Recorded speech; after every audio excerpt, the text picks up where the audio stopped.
मजेदार कहानी अकल की दुकान। कहानी शुरू करने से पहले आप लोगों से हमारा गुजारिश है कि चैनल को सब्सक्राइब कर दें और साथ ही बेल आइकॉन को ऑन कर दें। धन्यवाद। तो चलिए करते हैं स्टार्ट।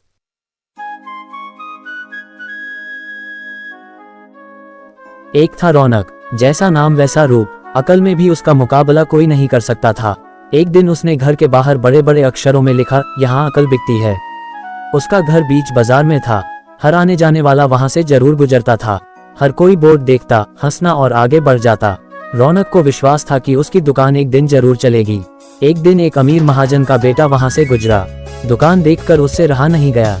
उसने अंदर जाकर रौनक से पूछा, यहाँ कैसी अकल मिलती है और उसकी कीमत क्या है? उद्धरण, उसने कहा, यह इस बात पर निर्भर करता है कि तुम इस पर कितना पैसा खर्च कर सकते हो। गंपू ने जेब से 1 रुपया निकाल कर पूछा, इस रुपए के बदले कौन सी अकल मिलेगी और कितनी? भाई, 1 रुपए की अकल से तुम 1 लाख रुपया बचा सकते हो। गंपू ने 1 रुपया दे दिया। बदले में रौनक ने एक कागज पर लिख कर दिया, जहां 2 आदमी लड़ झगड़ रहे हो वहां खड़े रहना बेवकूफी है। गंपू घर पहुंचा और उसने अपने पिता को कागज दिखाया। कंजूस पिता ने कागज पढ़ा तो वह गुस्से से आग बबूला हो गया। गंपू को कोसते हुए वह पहुंचा अकल की दुकान। कागज की पर्ची रौनक के सामने फेंकते हुए चिल्लाया, वह रुपया लौटा दो जो मेरे बेटे ने तुम्हें दिया था। रौनक ने कहा, ठीक है, लौटा देता हूँ, लेकिन शर्त यह है कि तुम्हारा बेटा मेरी सलाह पर कभी अमल नहीं करेगा। कंजूस महाजन के वादा करने पर रौनक ने रुपया वापस कर दिया। उस नगर के राजा की 2 रानियां थीं।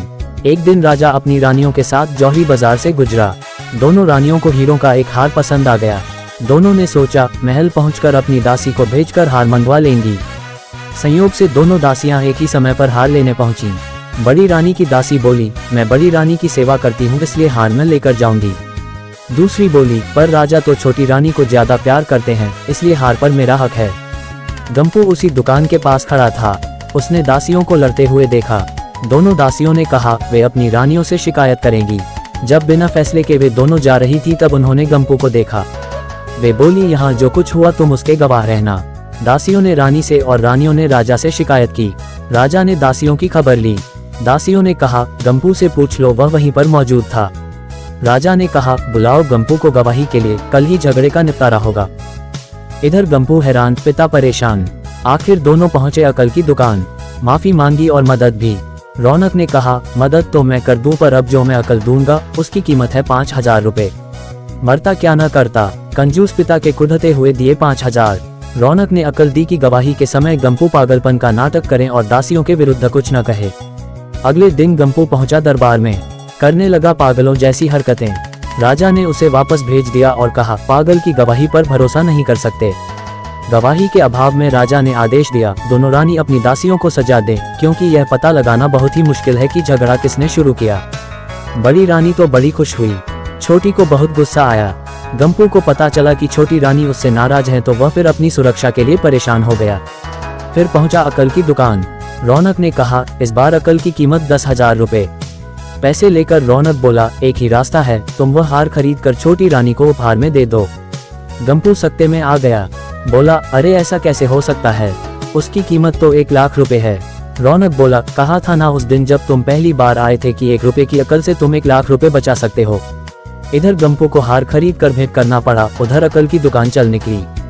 कंजूस महाजन सिर पीट कर रह गया। एक बार एक आदमी ने गांव वालों से कहा कि वो 100 रुपया में एक बंदर खरीदेगा।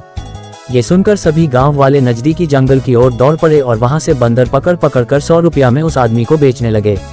कुछ दिन बाद ये सिलसिला कम हो गया और लोगों की इस बात में दिलचस्पी कम हो गई। फिर उस आदमी ने कहा कि वो एक बंदर के लिए 200 रुपया देगा। ये सुनकर लोग फिर बंदर पकड़ने में लग गए, लेकिन कुछ दिन बाद मामला फिर ठंडा हो गया। अब उस आदमी ने कहा कि वो बंदरों के लिए 500 रुपया देगा, लेकिन क्योंकि उसे शहर जाना था इसलिए उसने इस काम के लिए एक असिस्टेंट नियुक्त कर दिया। 500 रुपया सुनकर गांव वाले बदहवास हो गए, लेकिन पहले ही लगभग सारे बंदर पकड़े जा चुके थे, इसलिए उन्हें कोई हाथ नहीं लगा। तब उस आदमी का असिस्टेंट उनसे आकर कहता है, आप लोग चाहें तो सर के पिंजरे में से 400 रुपया में बंदर खरीद सकते हैं, जब सर आ जाएं तो 500 में बेच दीजिएगा। गांव वालों को यह प्रस्ताव भाग गया और उन्होंने सारे बंदर 400 रुपया में खरीद लिए। अगले दिन न वहां कोई असिस्टेंट था और न ही कोई सर, बस थे तो बंदर ही बंदर।